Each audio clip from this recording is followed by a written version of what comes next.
because it actually sold out. What do you do when you buy presents for young people, Alan? You've got godsons, haven't you? I've got godsons and nephews. I take the young people shopping with me so they can pick what they want, precisely to avoid this thing and to avoid the disappointed look on their face when they think, oh, Auntie Ellen's bought them something really stupid. So I take them with me, but that's a cop-out. I think it's a bit odd. I mean, I feel sorry for this grandma, and she was obviously trying to do a nice thing, and it's lovely that people are buying kids' books. I think it's all fabulous. Why didn't she look at the book? Yeah, exactly, Ellen. I mean, when I go and buy people's presents, the short answer is I look at what I'm buying them. Yeah. Maybe she was really, really busy and distracted. I don't know. So she won't do it again, though, will she? She won't. And I still think it's lovely that Grandma's buying her little granddaughter books. I think it's cool. Yeah, I mean, I think it's an easy mistake to make if you're not in the zone of the little people. Have you given anyone accidentally, a child accidentally, something inappropriate before, Chris? No, I haven't. No, I can honestly say I haven't. I thought there might be a good story in that, actually. No. That could only go one way, and that's bad. I was going to say that wasn't going to go well, that conversation. And I very proudly can say that actually I'm really quite responsible around kids and make sure that any interaction I have with them is always one that is going to, be a positive one and help in their development and growth, as opposed to traumatise them. Well, to support the grandma a little bit, if you do have a look at the illustrations, there are some that are expletive ridden, the words are in the illustrations, but a couple of them are like there's a deer in the middle of the road looking back, and I think the words were something like having a staring competition with a deer. So that suggests that the deer is going to be squashed, which is probably not great for a 6-year-old, but it wouldn't immediately suggest that it's not appropriate for a child. That's the only thing. What would you buy for, say, a teen today? How old are your godsons and did you say nephews or nephews? Nieces? Nephews. I've got godson 5 and 8, and I have nephews who are 14, 17 and 22. Well, they should be buying their own stuff at 22, surely. No, they shouldn't. I like to spoil them.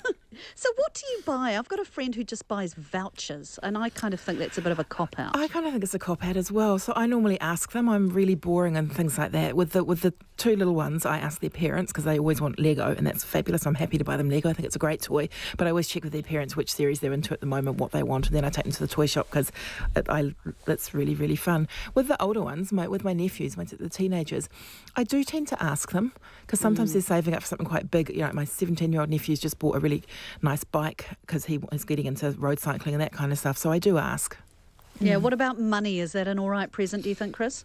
Yeah, it's the lazy present though, isn't it, really, when you can't think of something that's a bit more personal. It depends on the relationship with the person, but what I do is I actually I've got a really good New Zealand poetry book selection, and I always go and trade me and keep a running watch. I shouldn't really say this because it might ruin it. No, everyone's going to go and get it now. And look up James K. Baxter, Sam Hunt, Dennis Glover, Tim Shepard, all the poets that I really enjoy, A.R.D. Fairburn, and I look for their books, and when they come up for under $10, I grab them. So I've got doubles, triples, quadruples of copies of all of them, and I send those out for Christmas and birthday parties. Lovely idea. And I highlight the ones that I think that person would get most meaning from.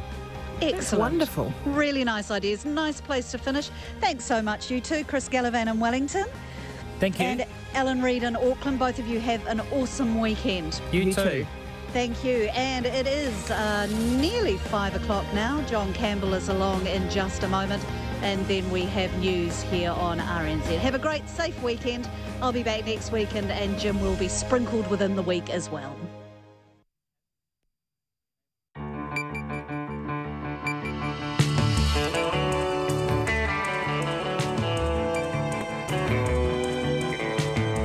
Kia ora everyone. Tonight on the program, revelations a senior gang member used a friend inside vehicle testing NZ to get the names and addresses of 9 people, information that should have been strictly confidential. Momentum grows across the US for a ban on bump stock devices. That makes the gun fire like an automatic. An Auckland taxi driver says he's lucky to be alive after a 2-kilogram rock was dropped from a motorway overbridge, crashing through his windscreen. The Waikato DHB, it is trying to get its deficit down, but the CEO who was leading that process is gone. What happens next? On the eve of the special vote count tomorrow, an early voter questions why he wasn't asked for ID when he enrolled and voted, and a delightful story about chickens from the Kapiti coast.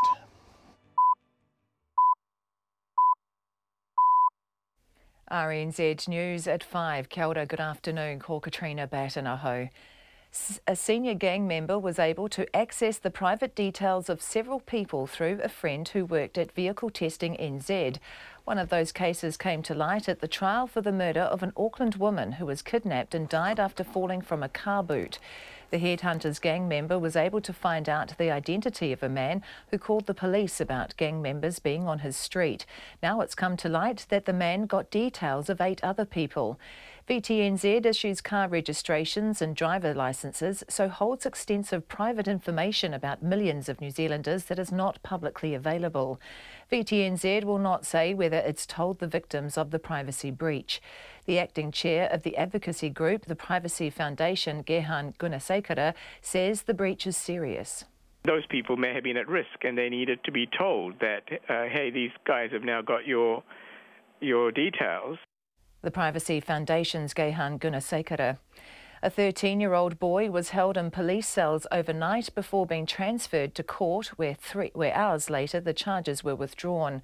RNZ News has been told the boy was in the court cells with violent offenders, and despite the charges being withdrawn, he was not released from custody until concerned lawyers intervened and the case was called in court.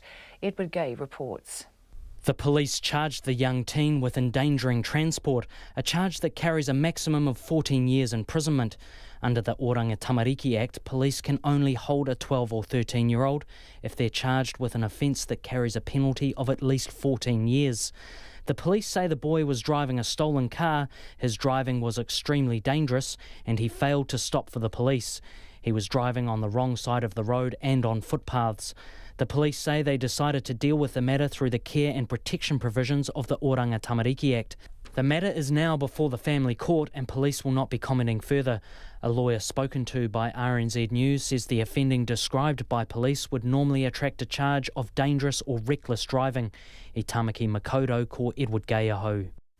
The police are still on the hunt for 3 men involved in the drive-by shooting in South Auckland. They say 3 young men were walking in Otara about 7 o'clock last night when a car pulled up next to them at Preston and Kudu roads. There was a confrontation between the 2 groups and someone inside the car fired 2 shots, possibly from a shotgun. Detective Sergeant Len Lilini says a 16-year-old boy remains in hospital but is likely to be discharged in the next 24 hours. He says the police are also hoping to make arrests within the same time frame. An Auckland taxi driver says he's lucky to be alive after a 2-kilogram rock was hurled through his windscreen from a motorway overbridge. It's the latest in a spate of objects being thrown from overbridges onto motorways. Balkar Singh was driving to the airport yesterday afternoon when a rock came through his windscreen, hitting him on the shoulder as he passed under an overbridge. There was glass on everywhere, so that's the moment I couldn't forget. It was very close to the death. If it's just a couple of inches on to the left, it'll be hit on my forehead straight away. Balkar Singh says he wants to see barriers or cameras put on overbridges to deter such behaviour. Senior Republicans and even the National Rifle Association are calling for something to be done about bump stocks, which transforms semi-automatic rifles into a weapon that can fire hundreds of rounds a minute. The device was used by gunman Stephen Paddock to slaughter 58 people in Las Vegas. Florida Congressman Carlos Curbelo says he believes lawmakers are on the verge of a breakthrough when it comes to sensible gun policy. And the House Speaker Paul Ryan and the House Majority Leader Kevin McCarthy have also said they're open to regulating bump stock devices. Even the National Rifle Association says devices designed to allow semi-automatic rifles to function like fully automatic rifles should be subject to additional regulations. No cases of measles or rubella have originated in New Zealand in the last 3 years. The Ministry of Health says it's received verification and congratulations from the World Health Organization. The 2 childhood diseases have been eliminated. The Ministry's Director of Public Health, Caroline McElnay, says while it's been a great result, measles or rubella can still be brought in by people visiting or moving to New Zealand. She says New Zealanders aged 12 to 32 years old are less likely to be vaccinated than younger children and could still contract the diseases. Dr McElnay says before 2005, immunisation rates were not nationally recorded, so parents might not have been aware their children were due for vaccination. 2,000 central Auckland properties have lost power after lines came down. The lines company Vector Energy says they had a call from a customer about 4 o'clock saying electricity lines had dropped down in their driveway. Freeman's Bay is most affected. Traffic lights are also out, particularly heading onto the motorway. It's 5:05. Sport, and an all-whites Argentina playoff for a place at the Football World Cup remains on the cards, with the former world champion still struggling to qualify for the tournament. Next month, the all-whites will play the 5th-placed South American side, home and away, for a place in Russia next year. Argentina were sitting in that 5th spot ahead of today's qualifier against Peru, but a 0-0 draw between the two sides now has them back in 6th, with Peru now 5th, with just one round of matches to play. However, the South American Conference is so congested, a number of teams remain in contention for direct entry or 5th place playoff spot against New Zealand. Tonight, the All Whites play Japan in Nagoya in an international friendly. Meanwhile, Germany and England have both qualified for the World Cup after wins over Northern Ireland and Slovenia, respectively. Supercar Series leader, New Zealand driver Scott McLaughlin has sounded his Bathurst 1000 intentions by clocking a lap record at Mount Panorama this afternoon. In the final practice session, McLaughlin in a Ford made the most of a cool track conditions to clock 2 minutes 4.14 seconds. That's more than 3/4 of a second faster than the mark set by Holden's Jamie Whincup 2 years ago. And the New Zealand golfer Ryan Fox will head into the 3rd round of the Alfred Dunhill Links Championship in Scotland, just a shot off the lead in a tie for 3rd. That's the news.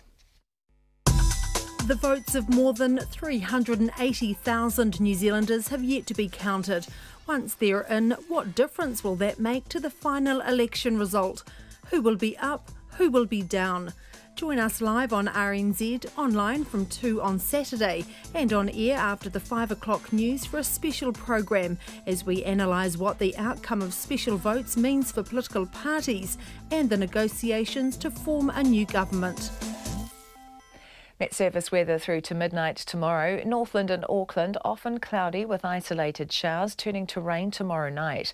Waikato to Manawatu, including Coromandel, Bay of Plenty and the Central High Country, cloudy with a few showers turning to rain later tomorrow. Horowhenua to Wellington and Wairarapa, fine and cloudy periods, a few showers developing this evening, then occasional rain tomorrow. Gisborne and Hawke's Bay, fine spells but isolated showers later this afternoon. A few showers tomorrow afternoon, turning to rain south of Napier later. Nelson, Marlborough and Canterbury, cloud increasing today with patchy rain tonight. Rain becoming widespread tomorrow. Otago and Southland, cloudy at times with the odd shower about coastal Southland this evening. Bulla, Westland and Fiordland, a few showers turning to periods of rain north of Milford Sound by evening while clearing further south. The Chatham Islands, cloudy periods and a few showers tomorrow. It's 5:08. Gee, you're so noisy, and you're listening to a very noisy Checkpoint with John Campbell. Oh, boy, well, I was noisy because I was running so late. Yes. Thank you, Katrina. And I was running so late because so many things are still unfolding as we speak. We've got lots on the program tonight, an unusually full program for a Friday night, although that is often the case. And we're still bringing things in and editing things and rearranging the program. So we're going to begin in the United States, where momentum is growing across the country for a ban on bump stock devices following Stephen Paddock's rampage, which left 58 people dead and more than 500 injured. Paddock fitted the devices to his rifles, effectively turning them into automatic weapons before taking aim at concertgoers, as we know, from his hotel room and showering them with bullets for more than 9 minutes. Rowan Quinn begins our program tonight. The National Rifle Association is calling for tighter regulations on bump stocks after revelations 12 firearms used by gunman Stephen Paddock were fitted with the rapid-fire device.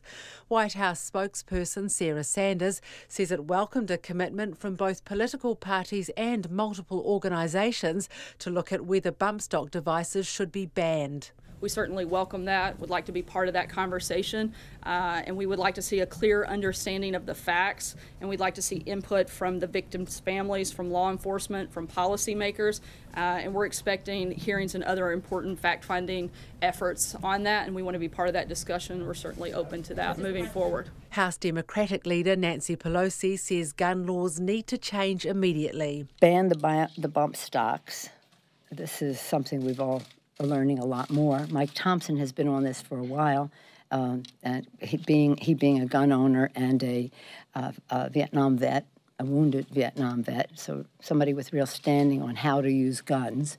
And he has called into question the use of this bump stock, and now everybody is aware of it. And so hopefully that we can bring that to the floor and at least pass a bill that bans something that enables a shooter to spray murderous automatic fire on innocent people. Police say Stephen Paddock, who killed himself after shooting 58 others dead on Sunday night, had stockpiled weapons for years. Authorities have found 50 weapons at 3 residences, including 23 alone in Paddock's Mandalay Bay hotel room. It's also been revealed a person using the same name, Stephen Paddock, booked a hotel room at the Blackstone Hotel during the Lollapalooza Music Festival in August.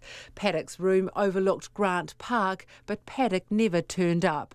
Police have also confirmed Paddock booked a private room through Airbnb at another Las Vegas hotel a week before the massacre. That room had a balcony and overlooked the Life is Beautiful music festival, headlined by Lorde and Chance the Rapper. Paddock rented a room at the Ogden Hotel in downtown Las Vegas. This has been confirmed. Okay?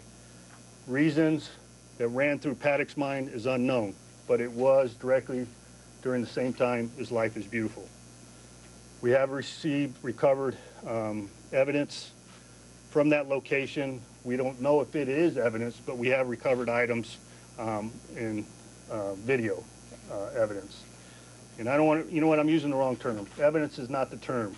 We have recovered video from there to review Mr. Paddock's actions while he was there. Las Vegas gun shop owners have reported a rush for bump stocks following the massacre as gun owners become concerned about stiffer gun control laws. These views from American gun owners, ironically queuing up to donate blood. If you ban the guns from the good people that are using them for good purposes such as protection or extracurricular activities, like I said, you're banning us from protecting ourselves from the ones that already have them illegally. So if someone comes into my house and I'm not legally allowed to hold a gun and he has one illegally, I have no way of protecting myself from someone with a gun. We need as much protection as we can possibly have, but also being able to be responsible with that protection also. And if you ban it all, that means there's somebody's going to find another way to get it. And when they get it illegally, like she was saying, it could be worse than what it is now. Just checking more thoroughly for people that are trying to purchase guns, and especially the type of guns that they are purchasing, like big machine guns or automatic weapons that can definitely make a lot of damage. So yeah, I believe that the government should definitely take more further measures to prevent these type of cases. Meanwhile, 45 people remain in a critical condition in Las Vegas hospitals following Sunday's massacre, among them 23-year-old Al Smith, who'd travelled from California with a friend for the music festival. Her mother credits civilian paramedics for her daughter's survival. She's alive because it did not penetrate the skull. She's also alive because there was an EMT right there close to where she fell, and he was able to put pressure on the wound, and another EMT came by with a car and as an angel took her to the first hospital. Carolyn Harfin, the director of the emergency department at Spring Valley Hospital, where Al's a patient, says surgeons, nurses and administrators rallied amid the chaos thanks to regular mass casualty training sessions at the facility. The phone it started from the moment it all began was, is my family member there? Is my daughter there? Is my mom? I haven't seen my brother. And I took one nurse and I said, this is your job. Everyone who calls, I want you to find out. And if they're not at our facility, help them find where. As investigations continue, police say they're not ruling out Paddock working with an accomplice to build his arsenal. They say although he had no criminal history, he led a disturbing secret life, much of which will never be fully understood. For Checkpoint, Rowan Quinn. It's been revealed that a senior gang member used a friend inside Vehicle Testing New Zealand to get the names and addresses of 9 people, information that should have been strictly confidential. RNZ reported last month that the headhunter was able to get the identity of a man who called the police about gang members being on his street early one day in February last year. The man's call foiled a kidnapping attempt by a group of headhunters known as the Ghost Unit. But court documents seen by RNZ show that the senior headhunter was able to get the names and addresses of 8 people from his source inside VTNZ as well. Our Auckland court reporter Edward Gay filed this report. The initial revelation came as Justice Palmer sentenced 6 men for their part in kidnapping an Auckland woman who escaped bound and gagged from the boot of a moving car but later died of head injuries. The judge revealed that a gang member had obtained a police complainant's name and address from a contact at VTNZ. Justice Palmer said he was disturbed by the headhunter's ability to find out the man's identity. Since then, RNZ has been granted access to the court file, which includes cell phone records that show the senior headhunter, Latana Oloamanu, was able to discover the identities of 8 other people from the VTNZ employee. In a statement to the police, Oloamanu said he met the VTNZ employee through mutual friends and the pair also used the same tattoo artist. The gang member, known as Caps, said he was approached by mates asking if he had a contact at VTNZ. He passed the information on from his contact but didn't know if it was acted on and didn't ask what the information was for. The Privacy Commissioner, John Edwards, is investigating but declined to be interviewed on the case. It's not known if he's aware that there's more than one breach. The Privacy Foundation advocates for the protection of privacy. Acting Chair Gerhan Gunasakara says the apparent breach by the VTNZ staff member is serious. It's not clear if VTNZ has notified the people whose details have been passed on to the headhunters, but Mr Gunasakara said they should. Those people may have been at risk and they needed to be told that, hey, these guys have now got your details. Mr Gunasakara says there needs to be a law change to give the Privacy Commissioner more teeth. The recommendations for reforming the Privacy Act are so out of date now. They've been left completely neglected by the government. Gerhan Gunasakara says currently the Commissioner can only make a recommendation, but proposed changes would allow the Commissioner to make a finding and compel an institution to make changes or face fines. There's a separate issue as to whether the employee clearly would have breached their own employment expectations to their employer and quite conceivably was disciplined. I don't know the facts around that, but that's a poor consolation to the people whose very sensitive information has been obtained by others. Lawyer Simon Judd's work includes prosecuting on behalf of the Director of Human Rights Proceedings before the Human Rights Review Tribunal. Mr Judd said the alleged breaches are very serious. Clearly, the consequences could be serious, depending, particularly in this particular case, given the alleged nature of the person who asked for the information. We're speculating a little bit about exactly what they wanted the information for, but potentially the information could be used for purposes which are harmful, very harmful. Mr Judd says if the Commissioner deems there has been a breach, it could be referred to the Director of Human Rights Proceedings and there could be a prosecution before the tribunal. If successful, there could be a range of penalties. The sanctions include a declaration that there's been a breach of privacy, a training order requiring VTNZ to put in place better measures to make sure their staff are properly trained. There's also the ability to award damages for harm caused. But Mr Judd said VTNZ has a defence. They would be able to argue in their defence that they've had in place policies, procedures, practices, and they did all they could do as an employer, and this was just a rogue individual who acted on their own, and there was nothing any employer could have done about it. VTNZ did not return phone calls but have previously said the female staffer is no longer working for it. It's not clear if she was fired or left the company. It's also not clear if VTNZ or the police have contacted the people whose details were passed on to the headhunters. VTNZ was a state-owned enterprise before being privatised in 1999.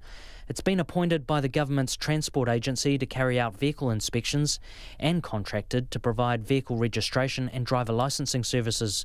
RNZ News asked the Transport Agency if it had raised concerns with VTNZ about people's personal details being given to gang members. The agency has yet to respond. Mo te hōtaka o te ahi, ko Edward Gaiaho. When we hear from the agency, we'll let you know what they say. An Auckland taxi driver says he's lucky to be alive after a rock weighing 2 kilograms was dropped from a motorway overbridge yesterday afternoon and smashed through his windscreen. It was the latest in a spate of incidents involving objects flung from overbridges around the country, with some truck drivers now saying they're worried about being on the road at night. Nita Blake-Person reports.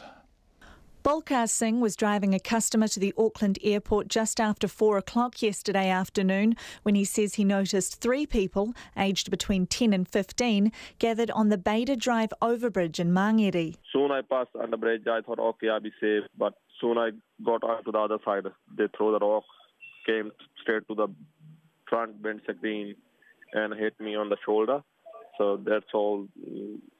That's the time. I can't even think anything else. Mr Singh says he managed to pull over 200 metres up the road and checked his passenger was okay. There was glass on everywhere, so that's the moment I couldn't forget. It was very close to the death. If it's just a couple inches on to the left, it'll be hit on my forehead straight away. Another taxi driver, Govinda Singh Dillon, was also the target of the vandals. He drove his car under the same bridge just minutes before Mr Singh and was also hit by what appeared to be a bottle or rock, which left a dent in his windscreen. Police sent several units to the area but could not find the culprits.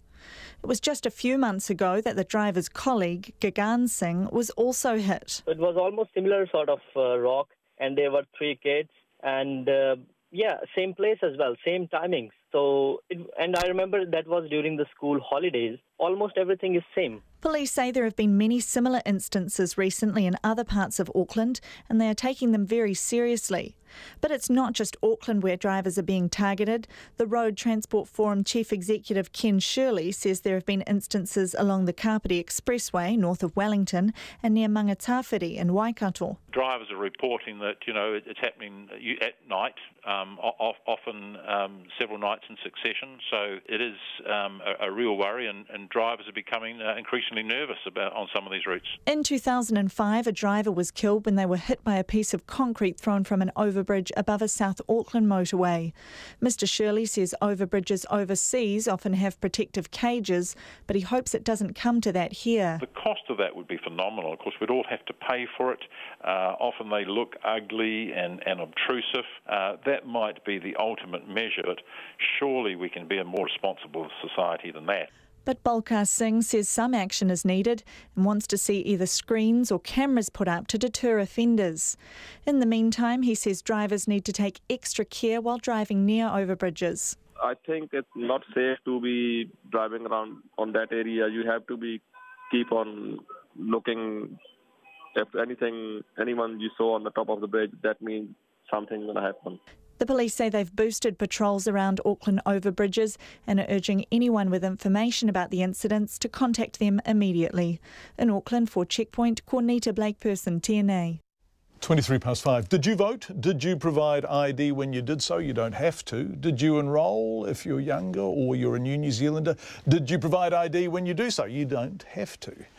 I would love your feedback on this issue around whether or not ID should be required to vote and or enrol. Text us 2101 or email checkpoint@radionz.co.nz. Now, this issue is considered in the inquiry by a parliamentary committee after each election, and it's seen as a bit of a balancing act between guarding against electoral fraud or the possibility of it and not putting potential voters off by creating impediments to their participation. The final election results, of course, and the impact of the 380,000 special votes will be revealed tomorrow, and we wanted to talk to the Electoral Commission about all of this, but they simply declined an interview. We wanted to talk to Jackie Dean, the MP who was chair of the last committee, to consider electoral issues like this. Bizarrely, having initially said yes, we couldn't even get her office to call us back. But one man did contact us because he went to enrol and vote with his ID and was told they simply didn't need it. Oh, he thought. But then they got his details very wrong. No, nothing was asked. I was just given a form to fill out. So you filled out the form, you wrote your name down on it?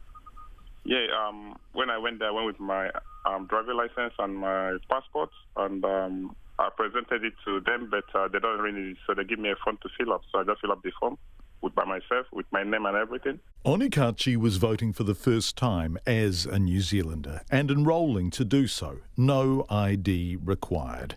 He was surprised by that. He'd brought ID with him, but he didn't dwell on it. New Zealand is different from Nigeria in lots of ways. And you then voted? Yeah, I did it the same day. That was the first time. Yeah, so your first time voting as a New Zealander. Congratulations. Then you receive a letter addressed to somebody who really doesn't have much in common with you at all, right? Yeah, the letter I got it yesterday, and the mailbox when I got home, and the name is totally different from my name. This was an official confirmation of his enrolment as an elector, which arrived by mail. It was addressed to someone whose first name, well, resembles Onikachi's, and the date of birth is the same. But from that point on, it's alphabet soup. Yeah, the spelling, everything was so wrong, How wrong? Well, Onikachi's surname, for example, begins with the letters NWA.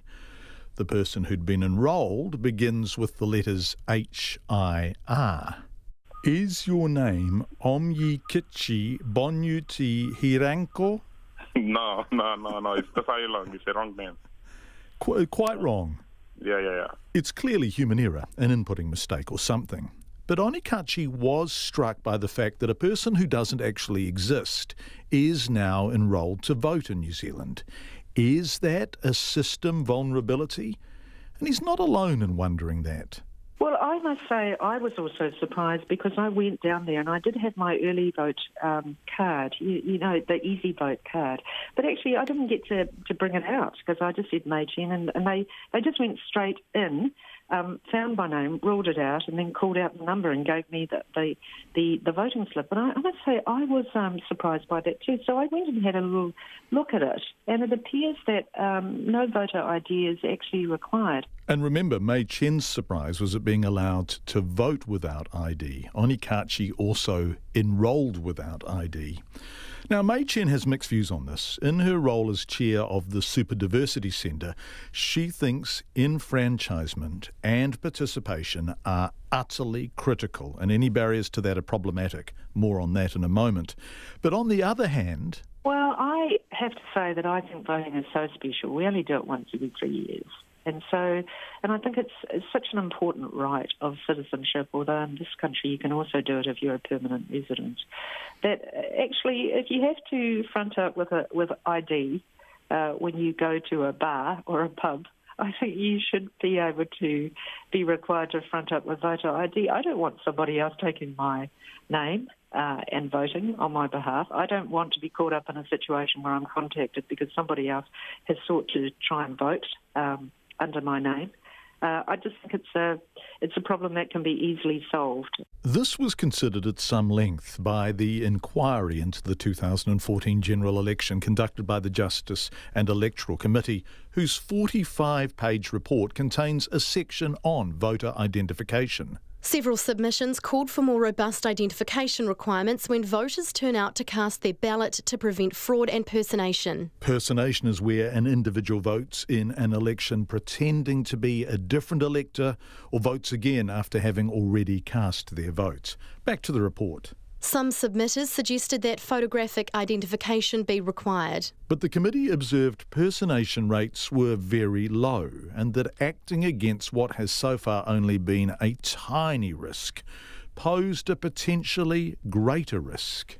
Requiring photographic identification from voters might result in some voters being turned away from voting, impose additional costs on voters and ultimately further reduce turnout. And Mei Chen thinks that is a concern worth having. In short, that if photo ID is required, then it actually has a chilling effect on voting. Everyone acknowledges this is a balancing act. I phoned the Australian Electoral Commission. What do they require to enrol? Assistant Director Evan Eakin-Smythe replied by email. If the person enrolling to vote is an Australian citizen by birth, then they have to provide either an Australian driver's licence number or Australian passport number as evidence of identity. And if they're not a citizen by birth? Then they have to provide their Australian citizenship number in addition to one of the forms of identity already listed. That's Australia. In New Zealand, Onikachi, as you'll recall, had to provide no ID of any sort at all. And the formal report after last election found no evidence whatsoever of people abusing that kind of trust and problematic numbers. In other words, if it ain't broke, don't fix it. I just want to be clear that it's not broken. I am concerned. We've got an increasing number of people coming to this country that don't come from democracies or don't come from real democracies. It is really important that we do make sure that our system cannot be rorted in any way. So let's look at the numbers, and we'll take them from the Justice and Electoral Committee's report. There has been an increase in referrals for personation from 63 in 2011 to 126 in 2014. Drilling down, we find 45 of those 126 referrals to police did result in written warnings, and when the committee issued its findings, 81 cases were still being worked through. But that's a percentage of the total vote so small it has 2 zeros after the decimal point. When I talk to the Electoral Commission about it, and when I read the report of the Electoral Committee on the 2014 election, what I find is that they don't think there's really a problem here that needs solving. So far what's essentially a trust system has worked, and it encourages participation in a country where, unlike Australia, voting isn't compulsory.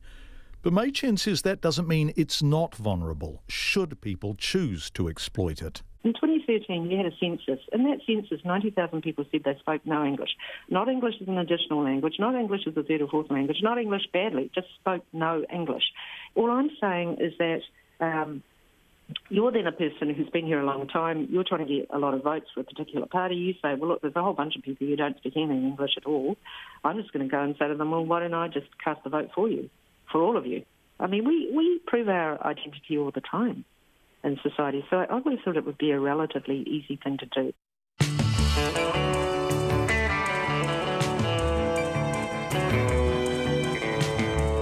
It's a philosophical discussion, that one, and we would love your feedback on it. Should you require ID to vote, or is it better to encourage people by providing no impediments at all? Do get in touch. Text 2101 or email checkpoint@radionz.co.nz. Coming up, a 13-year-old was held in police cells, actually, as we've been reporting on the news, overnight after being transferred to court, where hours later the charges were withdrawn. 13 years old, held overnight. Our court reporter Edward Gay is joining us live in the studio. The delightful story of a Kapiti Coast animal lover on a mission to save 3,000 free-range chooks by transporting them 46 at a time in her Honda Jazz. But before all of that, Katrina Batten with the headlines. A senior gang member was able to access the private details of several people through a friend who worked at Vehicle Testing NZ. One of those cases came to light at the trial for the kidnapping and murder of an Auckland woman who died after falling from her car boot. The Headhunters gang member was able to find out the identity of a man who called the police about gang members being on his street. Now it's come to light that the man got the details of 8 other people. Vehicle Testings will not say whether it's told the victims of the privacy breach. A 13-year-old boy was held in police cells overnight before being transferred to court, where hours later the charges were withdrawn. RNZ News has been told the boy was in court cells with violent offenders, and despite the charges being withdrawn, he was not released from custody until concerned lawyers intervened. The police charged the teenager with endangering transport, which carries a maximum of 14 years imprisonment. The police can only hold a 12 or 13-year-old if the offence they're charged with carries at least a 14-year penalty. The police say the boy was driving a stolen car. His driving was extremely dangerous on the wrong side of the road and on the footpaths, and he failed to stop for police. Power is out to 2,000 central Auckland properties. Traffic lights are also out, particularly those heading onto motorways. The police are hunting for 3 young men involved in last night's drive-by shooting in South Auckland. They say the men were walking in Otara about 7 o'clock when a car pulled up next to them. There was a confrontation and someone inside the car fired 2 shots. A 16-year-old boy remains in hospital but is likely to be discharged by tomorrow. Senior Republicans and even the National Rifle Association are backing calls for a tougher line on bump stocks used by the Las Vegas mass killer to turn guns into automatic weapons. Those are the headlines. I'm back at 6. Thanks, Katrina. Feedback already coming in on that balancing act, not providing impediments to voting and getting some ID out of people. Jenny Kay says, yes, elections in New Zealand are more casual than overseas and fraud could happen, but research and experience shows very little fraud in NZ, which backs up what Mei Chen was saying. Jenny also says, risk of reducing voter turnout if need ID. Democracy should be for homeless, non-drivers, poor, disabled, all 18 plus people too. Thank you, Jenny. Let's turn to business news now with Jonathan Mitchell. And Jono, at the end of the week, looking very smart in your lovely blue shirt. Bricks and mortar businesses are wary of the online retail giant Amazon, right? Evening, John. Yes, well, Massey University has put out a report showing business confidence has fallen. If we delve into the numbers, just under 40% expect sales to rise in the near term. That compares with 50% in the survey last year, so that's fallen. And more businesses think sales will actually fall in the coming few months. So Amazon is expected to enter Australia in just before Christmas, and businesses are nervous about that. Businesses wonder if they'll move over the Tasman, Amazon come here in New Zealand. Now, domestic retailers have to pay GST and overseas retailers don't, so there's some cost disparity there. And the issue of whether to impose GST on smaller value goods was under consideration by the outgoing national-led government. So some nerves about Amazon there. We've had businesses collapse recently, Topshop the latest casualty, and the retail sector has pointed out the pressure points. This is in terms of margins and tough competition. But Massey University saying on the flip side, there's some positive news to Amazon arriving in Australia and potentially in the future in New Zealand. Small retailers can use Amazon as a platform to sell their own products.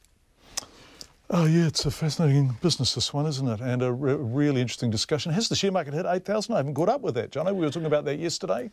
We did, yeah. I did sort of make the hint that it could get there by Friday, but no, it hasn't. It's been a really quiet week of trading, school holidays, not a lot of market news around, but it is in the record zone, though, at 7,977. It was up a couple of points at the close today.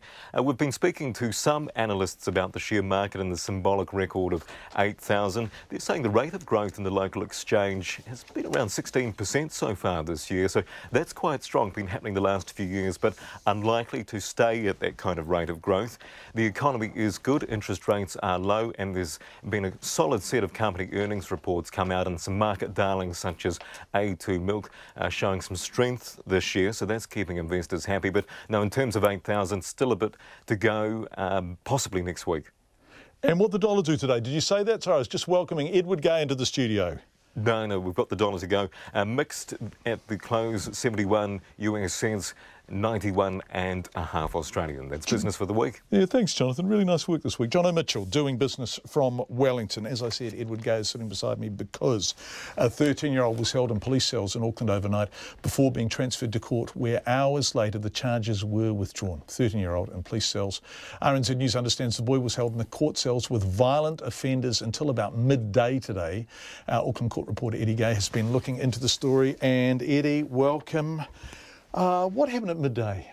Well, I actually, just before coming into the studio, I found out he was only released after midday. Just after midday, we understand that by then the police had actually withdrawn these charges, but the boy was still in the court cells downstairs. Now, it wasn't until concerned lawyers actually stepped in and asked for this case to be called before a community magistrate that the boy was released from custody. And we know that outside the courtroom his mother had been waiting the whole day as well. Right, what charges had he been facing? The boy being charged with endangering transport. Now, that's a charge that carries a maximum of 14 years in prison. And I actually looked back at a few cases that we've done that involve this charge. It's a charge that we've seen laid against people who have been accused of shining lasers into the cockpits of passenger aeroplanes. It's that kind of that's when it's been used. And Eddie, forgive me for interrupting, but earlier we had a story from Nita Blake-Person about rocks off the overbridges in Auckland. Would it potentially be used in an incident like that? Possibly. Could possibly be. Okay. Under the Oranga Tamariki Act, though, police can only hold a 12 or 13-year-old if they're charged with an offence that carries a penalty of at least 14 years, and this charge does. Right, okay. What do the police say about all this? Because my suspicion is, and I think we've discussed this before, they've got a mind like a sieve tonight, that they don't actually like having kids in their holding cells overnight, do they? They don't at all, actually. We've done stories where you know, the ministry formerly known as Child, Youth and Family don't have enough beds. Yeah, that's right. And children have had to have been put in cells, and Child, Youth and Family hated that. Yeah. But that's where these children have ended up. A spokesperson for the police say that the boy was driving a stolen car. He failed to stop for the police. His driving was extremely dangerous. She said that he was driving on the wrong side of the road and on footpaths as well. The spokesperson said that after the boy spent the night in police cells, the police say they then decided to deal with the matter through the care and protection provisions of the Oranga Tamariki Act. We've tried to find out what that actually involves, and the best we can get is the police have come back to us and said that the child is held responsible and that the provisions under the Act allow them to include family in this process as well, but they emphasise that the child is held responsible for their behaviour. The matter is now before the family court. A lawyer spoken to by RNZ News, and this is interesting, she says that the alleged offending would that's the driving offending. Yeah. She said that the alleged offending would normally attract a charge of dangerous or reckless driving. Right.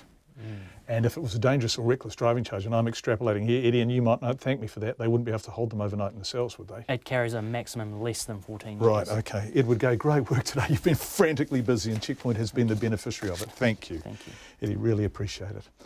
Let's move on now with the time just past 19 minutes to 6, and we're going to go to Waikato, where the CEO of the region's District Health Board has resigned after an internal investigation into allegations of unauthorised spending. Now, that was reported yesterday. The sum involved was tens of thousands of dollars, but Nigel Murray had been charged with leading a cost-cutting exercise of millions of dollars to tackle the DHB's projected deficit, ruled unacceptably high by the Ministry of Health. What happens now? He's gone. Sources at the DHB have told Checkpoint today the efficiencies required to reduce the deficit to zero were always going to be extremely difficult to achieve, and that was with Nigel Murray driving them. So who will take responsibility for that now? And does anyone want to? We know what the Minister and the Ministry want. It was laid out in a letter of expectation.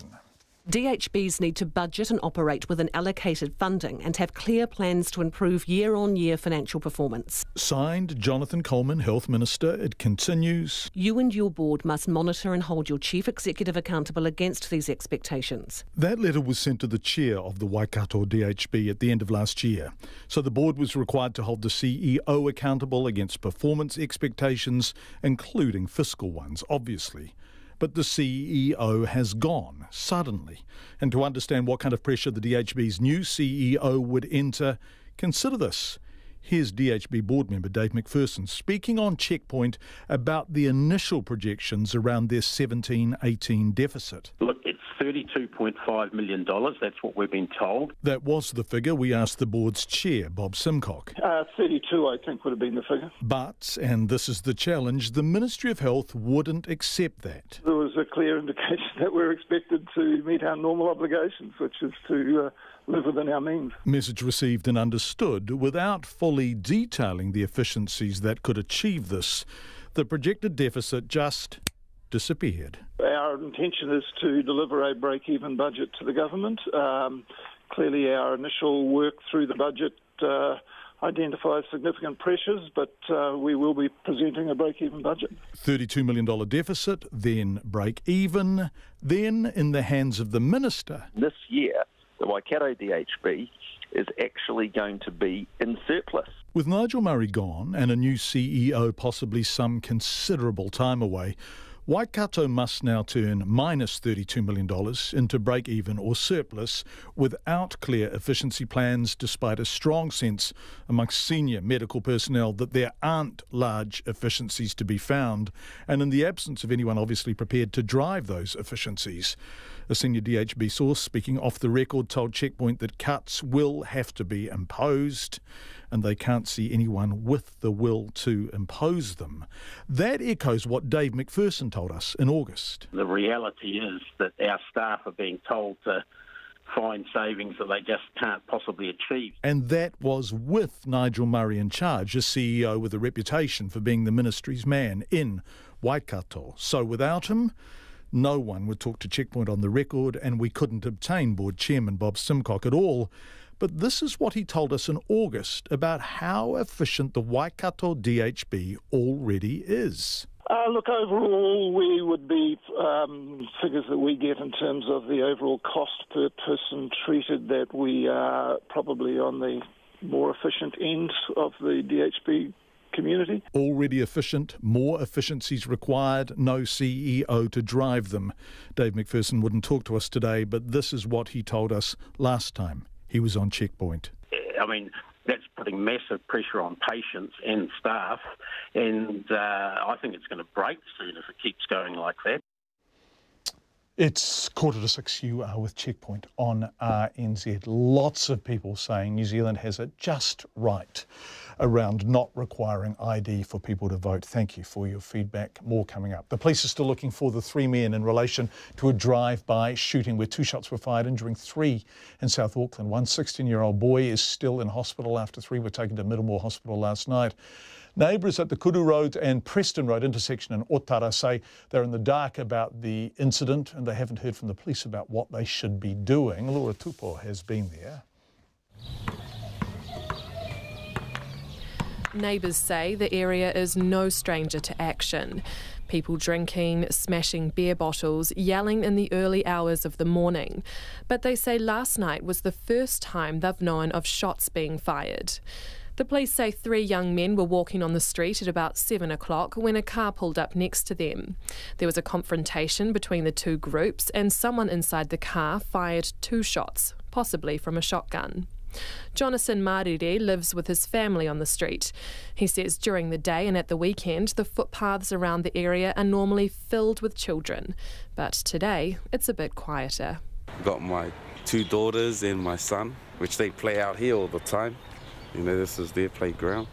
I was just thinking with my head, you know, what if something had happened, you know, the bullet, you know, could have hit one of my kids. So, you know, I'm really annoyed and angry and really want to get my kids away from Otara anyway. That's Mr. Marire's long-term goal, but he says in the meantime he's packing up the car and taking his family away for the weekend. That's what we usually do if something goes bad here.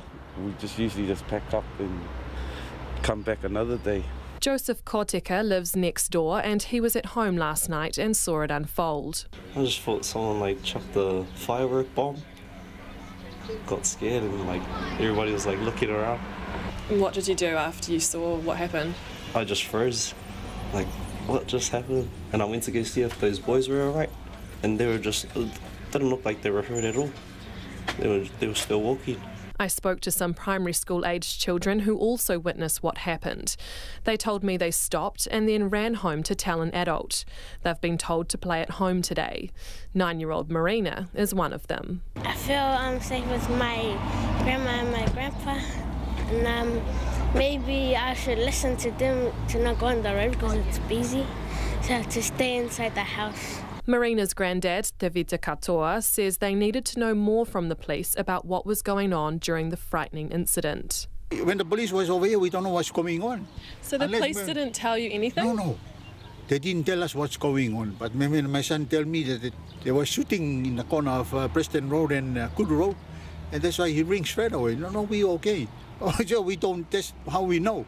I was there for 2 hours this morning and saw no police, but Detective Sergeant Len Lilini says the police presence in the area is heavy and there's no cause for concern. The event looks as if it was a one-off thing, an encounter between 2 parties. As far as public safety, the public can be assured that I believe that there is no further danger to them. Detective Sergeant Len Lilini says it's likely the teenager in hospital will be discharged in the next 24 hours.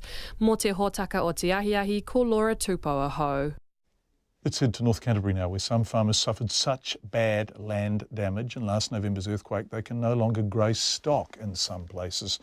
Now options for the land's future use include tourism, native planting and beekeeping are all possibilities a community-led working group is waiting on government funding to explore. But nearly 1 year on from the quake, the Huranui District Mayor, Winton Daly, says it's the kind of work they had already hoped to have got underway by now. Maya Burry reports. Here on. Bonnie, good girl. Sheep and beef farmer Henry Pinckney owns 1,400 hectares of land along the inland road in the Huranui district, made up largely of hill country and bush. When the November earthquake struck, Mr Pinckney's farm was badly affected. It caused slipping and cracking through paddocks and hill faces, and damage to fences and water lines. Mr Pinckney says he also lost sheep down cracks made by the quake. Just about exactly where we were standing, you could smell the decaying stock after about 3 days, so that was not so nice. And yeah, it was really hard to quantify things because there was damage just about to every paddock on this side of the farm. You can see another split running up through the hill there. It was endless.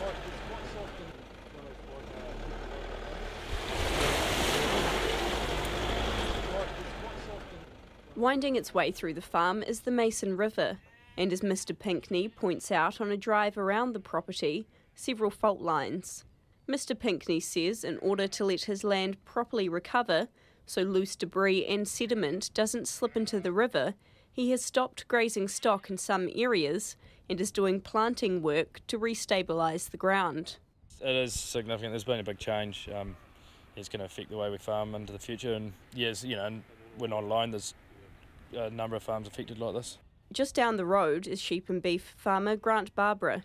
He says quake damage to his property means he is also going to have to make some changes. We've lost the odd cattle beast just literally getting wedged in cracks and stuff. So, I think there's probably some pretty good cases to be looked at in terms of, whether it's in forestry or whether it's just some pole plantings with poplars and that just help stabilise. Do we let some of the manuka come back that we've got and look at doing something with bees?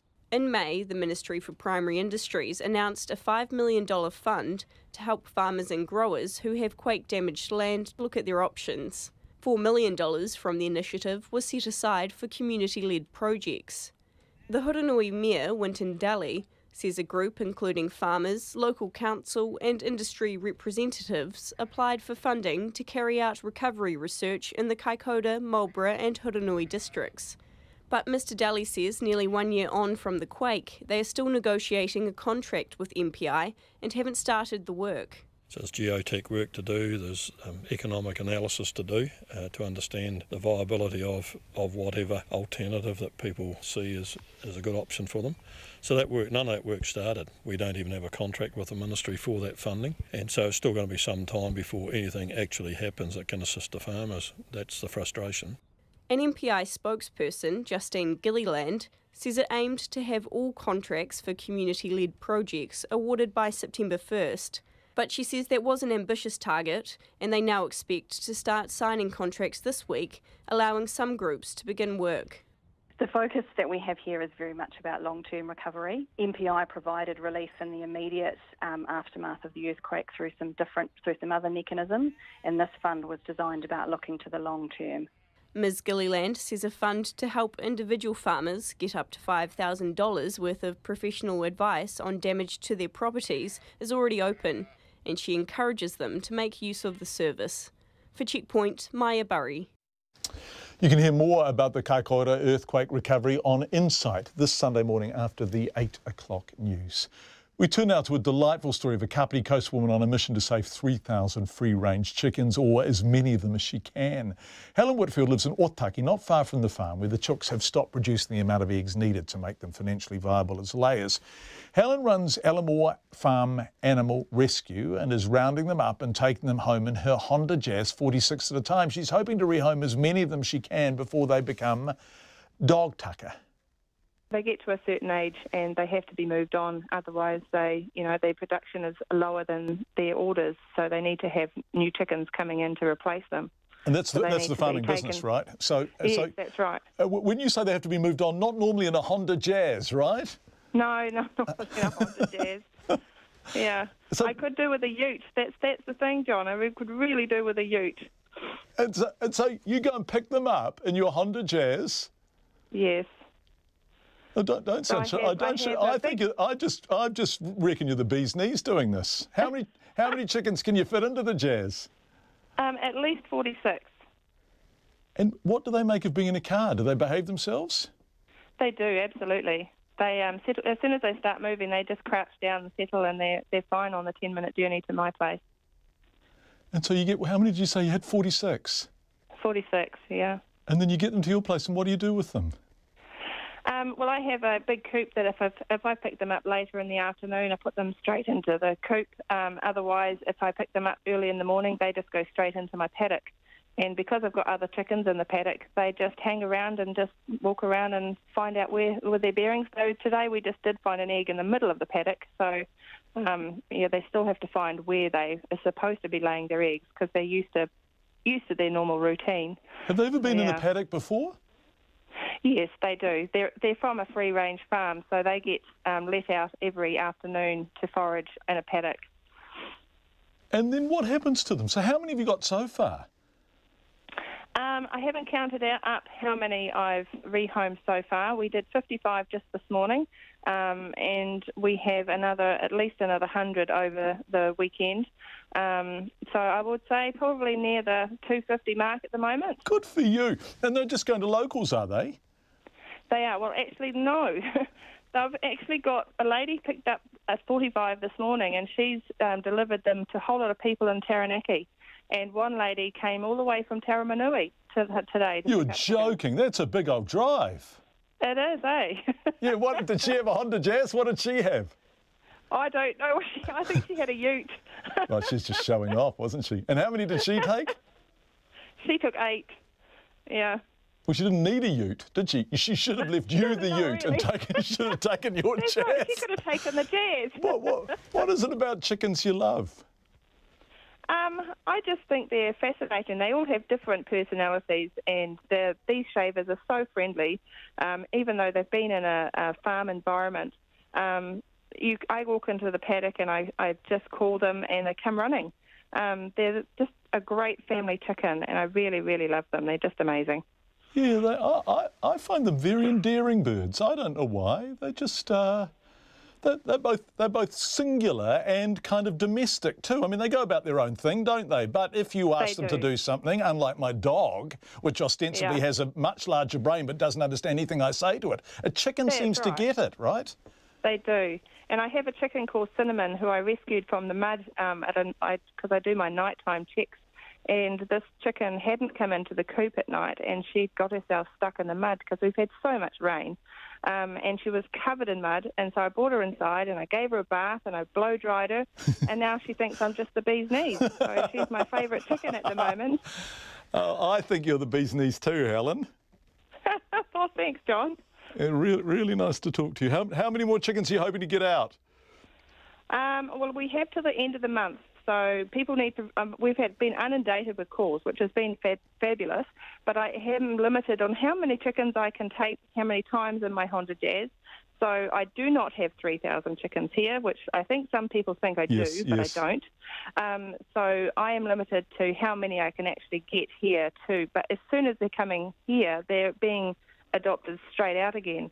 So it's I don't know what number we'll get up to, but I'm hoping at least 500 would be great. Yeah, that'd be really cool. How do people get in touch with you if people who are listening are heading through your region over the weekend and think, I might get myself a chicken?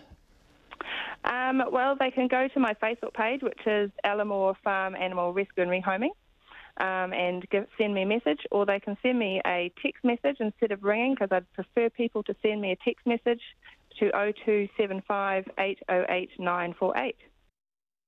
Don't say you don't get community notices from RNZ, Katrina Batten. Helen reckons you'll still get 2 more years of laying out of the rescue chooks. That number again is 027 580 8948. A minute and a half before news. So much feedback on voting. I voted outside my electorate and wasn't asked for ID, says Peter. The question is, if someone else voted under my name, is my vote declared null and void? And if so, what's to stop me from sabotaging any or all voters? New Zealand, so casual. When you vote overseas, the voting ballot box is a strong lock box with 2 or more security guards. In NZ, a pop-up white cardboard box with a loose lid.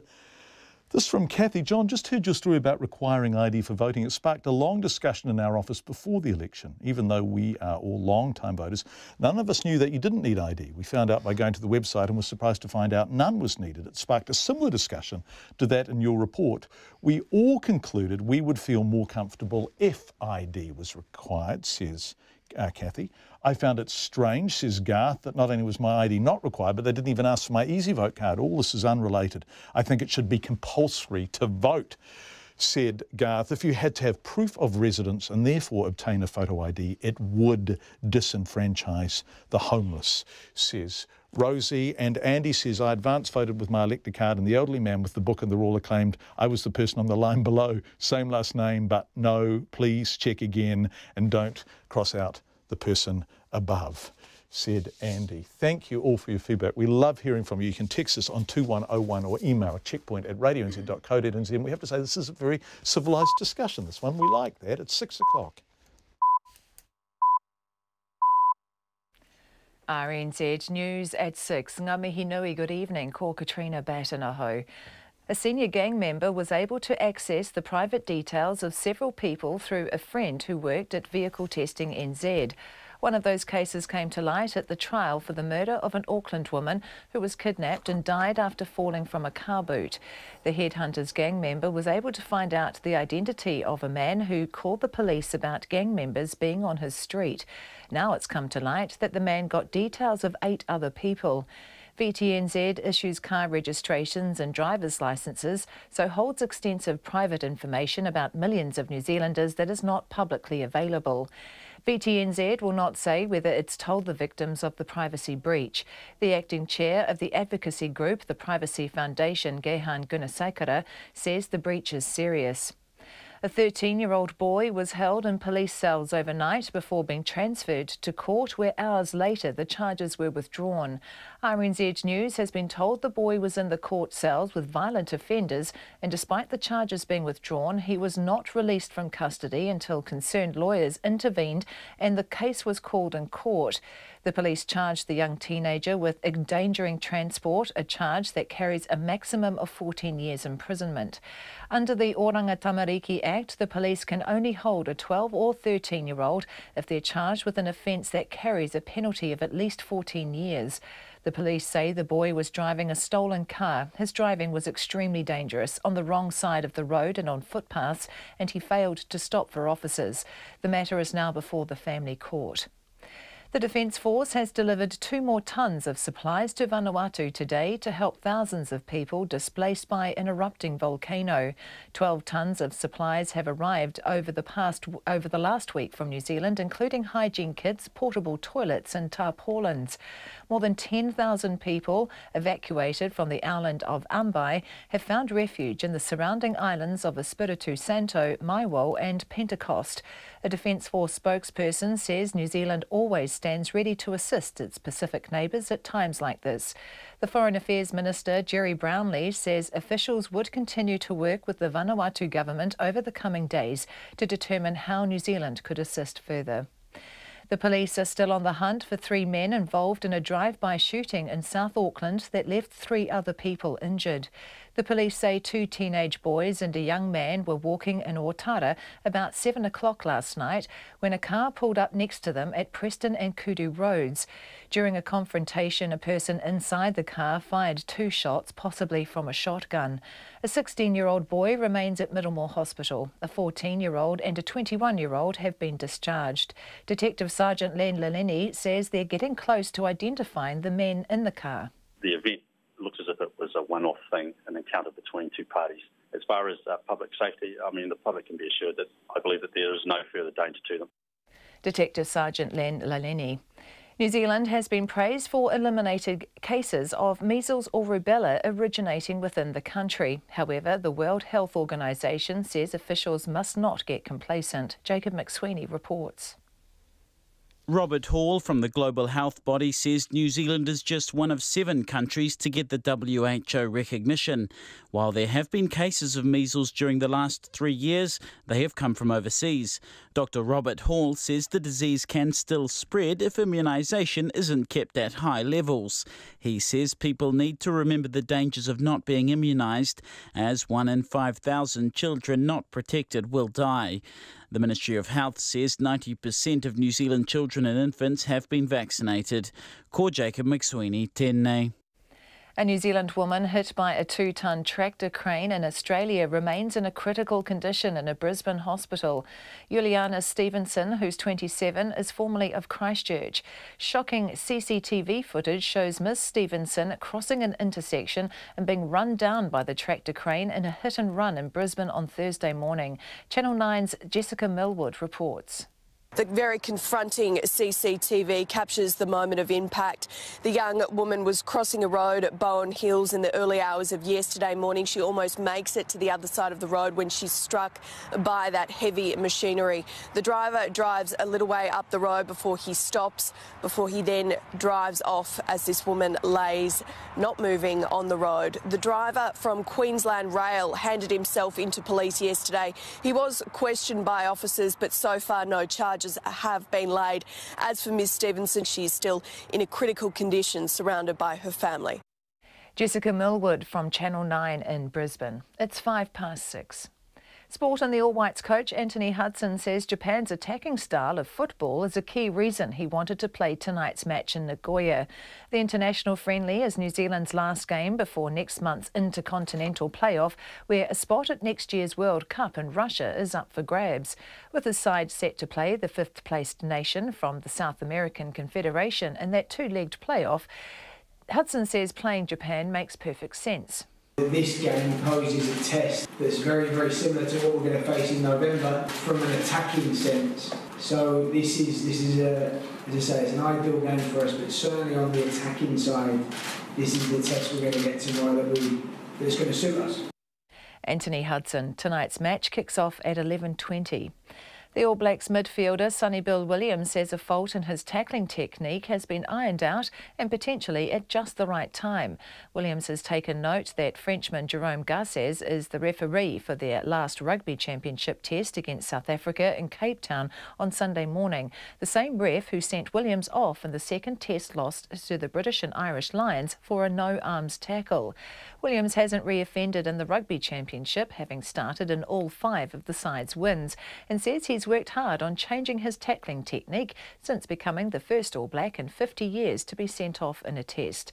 And the former Kiwis forward Frank Pritchard has been named captain of the Samoa squad for the Rugby League World Cup. That's the news.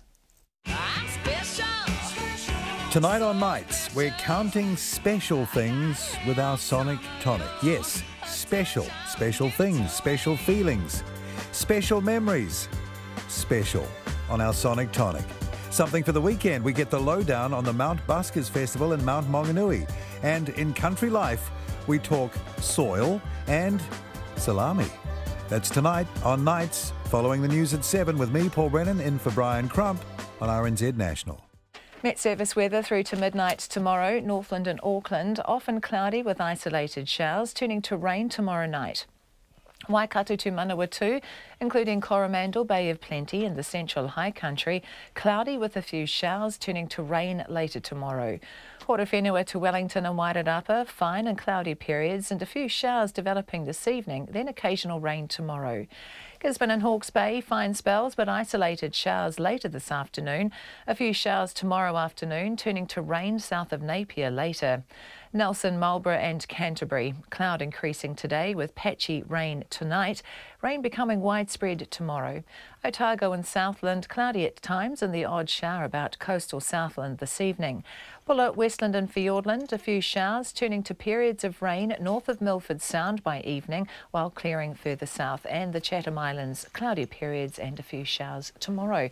It's 6:08 and you're listening to Checkpoint. Thank you very much indeed, Katrina Batten. It is the political equivalent of the night before Christmas. Tomorrow afternoon at 2 o'clock, the final results of the election will be announced and the impact of more than 380,000 special votes will be revealed, including here on RNZ. It could change the makeup of Parliament and shift the thinking of New Zealand First Leader Winston Peters, who's waiting for the outcome before starting negotiations in earnest with both National and Labour. Mike Williams, who was president of the Labour Party, of course, from 2000 to 2009, which means he's worked with Winston Peters, here with me in our Auckland studio. Mike, we're so grateful. There was a bit of a power cut, so you had to walk up the stairs. Yeah, I can cope. Greater love hath no man, thank you. And on the phone with us from Wellington, staff political editor Tracy Watkins. Thank you for joining us on a Friday night. Tracy, you there? Yes, I am. Hi, John. How are you? Yeah, really good. Nice to talk to you. You too. Let's talk first of all about the special votes. Tracy, can we start with you? What, crystal ball gazing, tea leaf reading, all that kind of stuff, but what do you think is going to happen? Well, it seems to be fairly commonly expected that Labour and the Greens are going to pick up at least one seat, possibly two. And I guess the big deal from New Zealand First point of view is that it does actually strengthen, it tilts that balance in Parliament in Jacinda Ardern's favour a little bit, because at the moment National does have quite a big sort of big advantage, if you like, in 67 seats to New Zealand First Labour Greens coalition of 61 seats. And Ardern herself has said her hand isn't quite strong enough on the current numbers. But if that left picks up another one or two seats, well, the game changes again, really, as far as New Zealand First is concerned. It's got much more ability to negotiate with both sides as equals. Yeah, this is a fascinating business, isn't it? Mike, what do you sense that the specials are going to do? Normally they do work for Labour and the Greens, but this has felt like a slightly unusual election in all respects. It is unusual, and there's a number of possible outcomes. The most likely outcome, having looked at the figures, is that Labour or the Greens pick up a seat off National. And that is crucial for Winston, I think, because what it means is that a Labour-Green New Zealand First government would have a 3-seat majority rather than a 1-seat majority. So it's much more comfortable. However, you know, we've got 54,000 extra special votes this time. Yeah, from last time, yeah. 2.5% more. We simply don't know what they are. But the clues are this, that there was much greater opportunity to enrol and vote this time, and a lot more people took advantage of that. And a lot more people did that towards the end of the campaign period. Now, that may just be the youth quake that we've been looking for, but we won't know until tomorrow. No. It's going to be absolutely fascinating. We're going to put an earpiece in you, Mike, while we talk to Tracy Watkins again.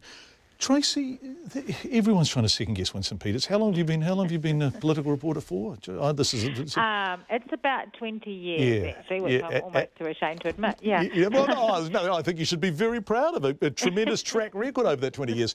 And we all know that you can't guess Winston Peters. I mean, you know that as well as anyone.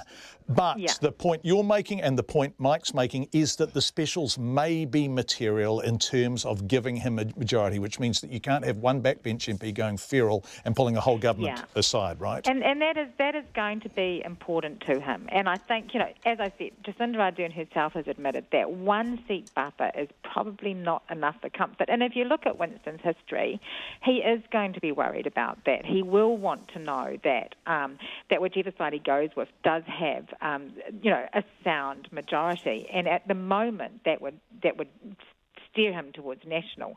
But it also just strengthens his hand in the negotiations. Yeah, it does. If Labour can go into those negotiations much more of an equal with National, then things change again. So I think, you know, I absolutely accept the reasons why he's waited for those special votes to come in. The interesting thing for me is that he hasn't shifted his deadline of October 12th to stitch together a coalition. Is that too ambitious? Well, it's very ambitious if you look at the, you know, it's not a straightforward coalition agreement, not a straightforward thing like we've seen the last few elections with National and its minor party allies. This is quite different. And I've been trying to sort of figure out the way in which he might meet that schedule because it is so tight. And I think, really what we might be looking at is he turns up there and he just puts all the bottom lines on the table. Gosh, and says, here I am. And says, here they are, you go away, you've got to October 12 to come back and both of you can tell me, rather than sort of going through it policy by policy and bottom line by bottom line and back and forth, it's just all out there. And they both go away, Jacinda Ardern and Bill English go away, see which ones you can meet and which ones are a step too far. Because I can't really think of any other way that he can meet that deadline. Well, I think there is another possibility, Tracy. Well, Mike would know more than me, probably, Well, if you look, it could be that what he's aiming at is something similar to the arrangement he had with Helen Clark, rather than the agreement with Jim Bolger. And we should point out, Mike Williams, you were chairperson of the... Yeah, I was president of the Labour president Party. of the Labour Party at that time. Yeah, that was a very straightforward kind of arrangement. And so what was it? In other words, what was the formal understanding in straightforward terms between Helen Clark and Winston Peters? There wasn't much policy involved. No. There was the Super Gold card, Minister of Foreign Affairs, Minister of Racing, and support on confidence and supply. And funnily enough, there was mutual respect, because they're quite different personalities, but they sort of got along, didn't they? They got along very well, and Helen spoke glowingly of Winston in caucus. He was a very good Foreign Affairs Minister and very popular in the Pacific. Is that stuff material? In other words, is Winston Peters more likely to go with someone with whom he has a sound personal relationship, or is it not relevant at all? It's relevant in that he had a negative experience with Jim Bolger and Jenny Shipley and a positive experience with Helen Clark. I wouldn't go any further than that, John. No. Tracy, do you think that is material? I mean, I was in the gallery, which I was there. Tracy, I couldn't hack it. I was only there for about 18 months or 2 years. They all drove me nuts, and I think the feeling was mutual. But I was there when the Nats were throwing Winston Peters out of caucus. And, Bill English was a junior first-term MP. I mean, no one's going to blame him for that. But enmity kind of lingers, does it, or not? Yeah, and Bill English was certainly there in the background the second time when that National New Zealand First Coalition busted apart. But I think Winston has showed us that he can actually put those things to one side. I mean, as he did with Jim Bolger. And certainly him and Bolger managed to put together a relationship of respect. So I don't think it's everything. But I do think he does sort of, I suppose he sort of like puts a lot of stock in that old thing, sort of honour, really. And I think, Mike's point about Helen Clark is a good one. She really did stick by him, even, when things went very bad at the end of that term in 2008. She defended him to the last. And so too did Michael Cullen over the whole privileges hearing matter to do with Owen Glenn. So I think he will certainly remember those things. Yeah, but interesting to see Michael Cullen and Sir Michael in there the other day, right? Well, absolutely. He was right in there, and that will be important. But I do think, for Winston Peters, it's always about the concessions he can get for his constituency. So he is going to want to have, we've seen with the Māori Party that didn't have a strong hand in its coalition with National and Labour. They didn't get as many concessions as voters in those Māori seats thought they should, and they've paid the price. They're gone. Now, Tracy, when you said that about the concessions he can get for his constituency, Mike Williams, you nodded. I mean, you really are in agreement with that. And sometimes the media can be a little bit cynical about the extent to which Winston plays for Winston. You are in agreement that it is concessions for his constituency that first and foremost will drive him. It's not legacy, it's not getting the portfolio he wants, it's not the baubles of power, it is something better and nobler than that. You really believe that? I do. I believe he's a man of his word and a man of honour. That is my experience of Winston Peters. Are you just saying that because you want your tribe to get him? And No. I talked to Winston 3 or 4 months ago. He did a Howard League literacy graduation at Nafa Jail. I trust him. He will be looking for policy gains as he sees necessary for his constituency. That'll be it. And so some of the reporting, which he has vehemently objected to, the Utu stuff, the enmity between him and Stephen Joyce, have we, the Fourth Estate, been unfair on him? Well, he treats you with disrespect. Yeah. No, I don't think you have been. But I would focus on what he says about his policy. That's what is important to Winston. And Tracy, you obviously agree with that. That was the point you were making. I do, and I think the things we're going to see him really push hard on are things like some gold card concessions. Yep. I think on national side, he's going to push really hard on that retirement age coming back down to 65, and I wouldn't mind betting that was sort of slipped in there to give themselves a card to take into the negotiations. To be honest, that's completely cynical of me, but I actually do think that's probably a possibility. On the Labor side, I think he'd want to push for that water tax to go. So I do think those are the things. I mean, it is going to be about, shoring up his constituency. He's got to keep them happy. You know, New Zealand First is sort of, it's been in and out a few times. It's ebbed and flowed, and he knows that delivering to his constituency is the only way to survive. One final question, and for both of you. Tracy, we'll start with you and then we'll end with Mike, and that is, we haven't mentioned the Greens once. And if you think of groups of New Zealanders with not terribly much in common, and you're being glib and you're trying to do it very quickly, it's hard to think of two groups of New Zealanders with less in common than the Greens and the New Zealand First in terms of the kind of support base they have. Can they work together, Tracy, do you think? Well, Winston has not agreed to work with them previously. I mean, and Mike knows the history of that. But he did manage to sort of stick it out in a government that did actually have a relationship with the Green Party. Yeah. So can they work together? Look, I think so, but it's a question of who wields the most power in that relationship. It is definitely going to be New Zealand First, and as long as that's acknowledged and accepted, I think he can. But I think his big problem will be that it will be a three-way coalition. It will be one that is dependent on the Greens giving their support to keeping their side of the bargain with Labor, and I think that will worry him. Thank you, Tracy. One final question, Mike Williams. Who do you think he's going to go with? I don't know, but I'd point out that he actually chucked a big bone to the Greens this week with his forestry policy. He said he wanted to plant trees.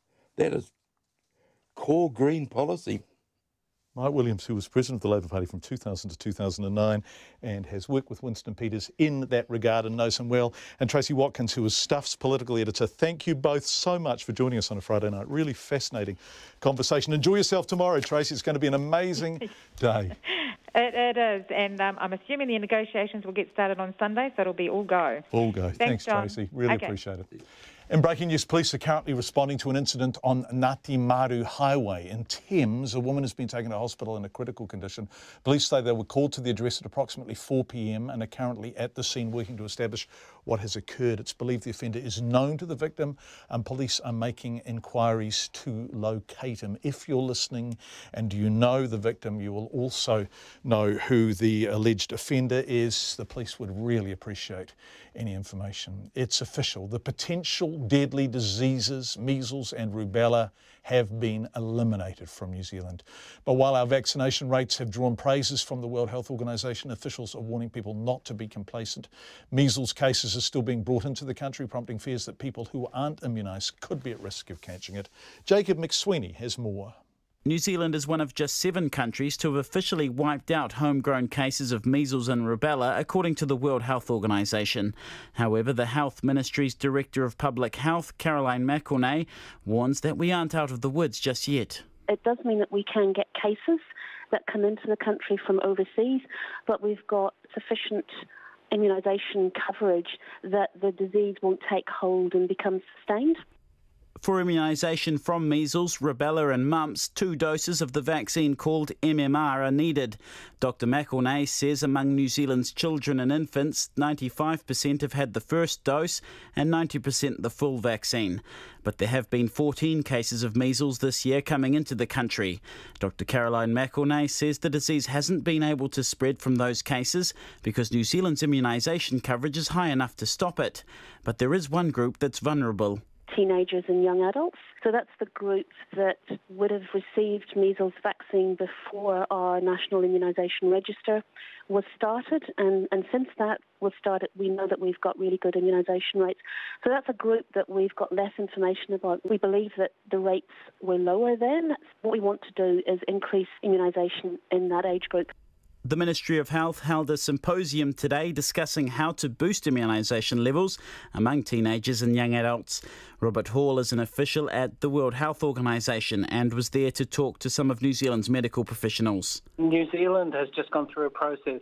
They've applied for recognition by the World Health Organisation that the country is measles-free, and that process has been gone through, and the Independent Verification Commission has determined New Zealand has essentially eliminated Indigenous measles from the country.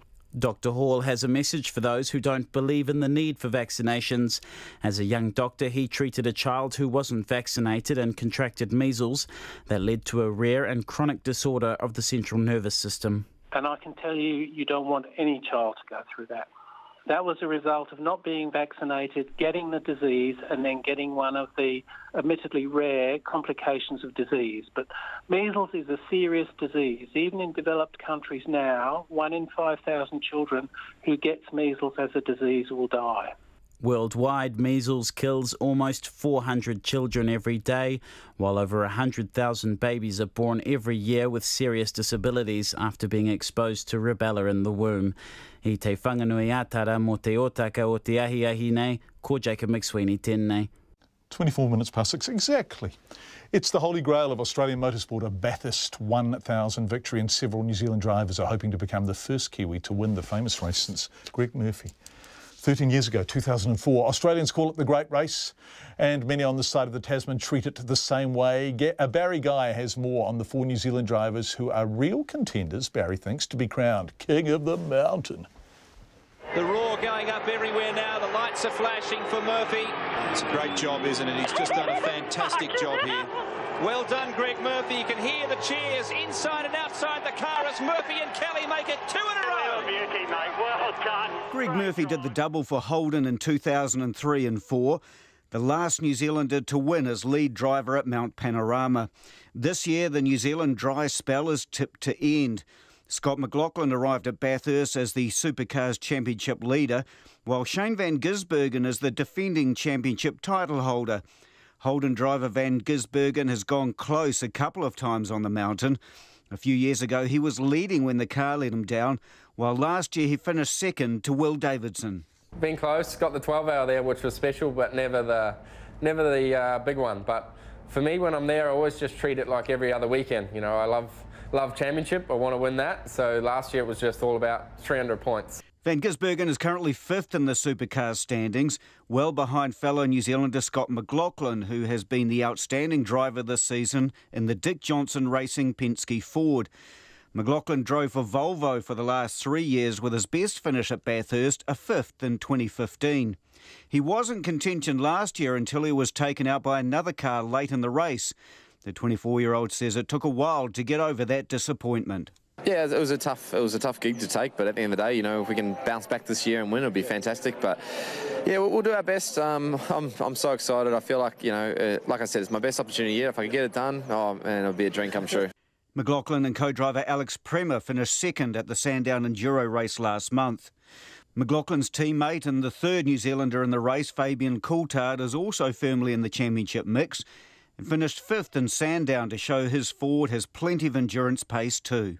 You know, I'm just happy with the progress. You know, you come here each year, you can't wait to get here, and we're finally here, and turning laps around this joint's fantastic. You know, it is the best track that we go to, if not in the world. So, yeah, it's pretty special. Richie Stanaway may be seen as the Kiwi young gun at Bathurst, but he's by no means short of racing experience, having competed around the world in Formula 3, GP3 and GP2, and he's also driven for Aston Martin in the World Endurance Championship.